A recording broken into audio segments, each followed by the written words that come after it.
When I first started cutting hair, I was charging $16 in a barbershop, yet I wanted to get higher paying clients. However, my main issue was that majority of my clients were either in college, worked a regular job, or hell, couldn't even come up with $16 just to pay me for a haircut. And in my mind, I thought, well, if these people can't afford even a $16 haircut, I need to go after high income earners, meaning like athletes, doctors, and lawyers. However, what I found is that even athletes, doctors, and lawyers simply don't want a $16 haircut.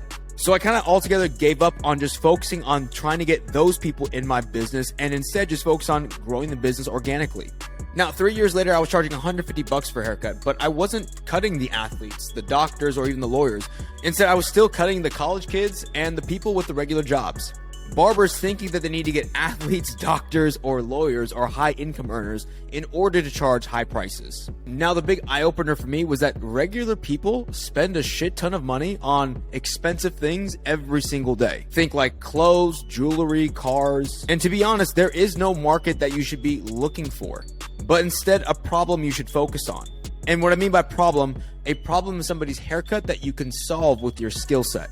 Because in business, value is created from people who find solutions for other people's problems. When you're a barber and you start focusing on the problem instead of who the high income earner is, you allow the market to dictate who they want to spend their hard-earned cash with.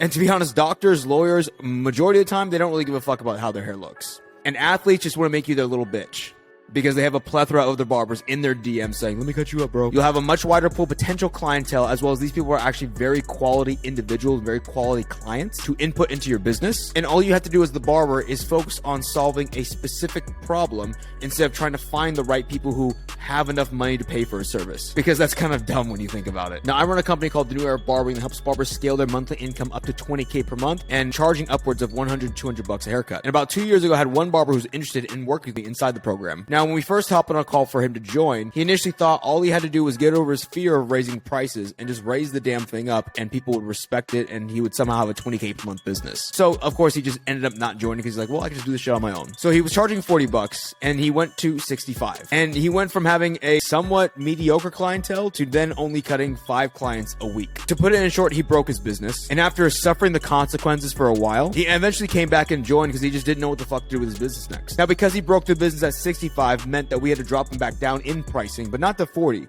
because he never had a true business structure built out even at the $40 price point. So we took him from charging $65 to all the way down back to $30, because he just kind of had this dumb idea of raising prices in like this Russian roulette style. And this is what I see a lot of barbers doing, raising prices similar to playing Russian roulette, where it's like you can load one bullet in the chamber, you can pull the trigger, which acts as the price raise. A bullet might not go into your head one time, you might get lucky, but eventually you keep on playing with that trigger, you will get got. Your business will tank, your clientele will drop, your new client flow will shrivel up, and your overall income will tank to where you're only servicing 5 clients a week. And this is what happens by just getting over the fear, because I want to make it very clear. Raising prices is not just getting over fear and knowing your worth. That's probably the most irrational thing that any barber can do. Now, today, that same barber is actually an account manager, and he's about to go up to $80 finally in his business because he knows how to properly scale, get new clients, and doesn't play this dumb game of Russian roulette, which is mistake number 2. Barbers playing Russian roulette with their price raises. Like I said before, can you get lucky maybe once or twice by pulling that trigger or raising your prices? Sure. But eventually you will get got and your business will implode. Now, what happens typically when barbers raise their prices up is that new client flow shrinks down and shrivels up. Now, that gap that's created right here is actually a time frame that it's going to take you to fill the business back up to get it back to a manageable level or a livable level of your past income, let's say.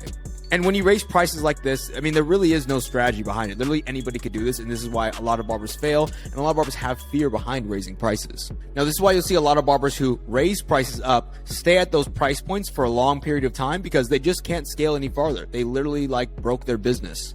What we typically see in our clients is the higher that we go up, the more clients and more new client flow we can actually get, typically anywhere between 20, 30, or 40 new clients every single month. Take, for instance, one of our clients, Joel J. Faded. When he first started working with us, he was charging $60 a cut, getting about 9 or 10 new clients every single month, which isn't bad. But in 8 months, we took him all the way up to $200 a cut, getting about 30 or 40 new clients every single month, and topping his income out at about $29K. And I'm telling you, that's when you have an actual business, not something where you raise the price up every 6 to 12 months, about $5 or $10, bucks, because to be quite honest, nothing in the business is going to change, and really it's not life-changing money whatsoever. And what's crazy is we've been able to do this with barbers in the US, Canada, as well as Australia. Now we've been branching out to places like Dubai, the UK, Germany. So if you're a barber who's actually interested in working with us and growing to that scale, you can apply through the links down below. Now recently I was on a call with a barber who wanted to join the program and work with us, who had been cutting for about 15 plus years. The only problem is he was still charging 25 bucks a haircut. And of course, at that rate, like, you're gonna be tired as fuck cutting for 15 plus hours a day, 5 or 6 days out of the week. And I just asked him honestly, like, if you're just tired of working, like, why don't you just work less? Instead of working 5 or 6 days, work 3 or 4 days. And his response kind of shocked me. He told me he just wasn't in the financial position after 15 years of being a barber to take those days off every single week. And even when we went through his finances, I was like, okay, cool, this doesn't really make too much sense, because how can you be cutting for 15 plus years and not be financially set? But he only had about like less than 5K to his name after 15 years of cutting. And it sucks to say, but this is the reality for a majority of barbers. A lot of barbers will work years on years just making ends meet, but really making no progress in their overall bank account.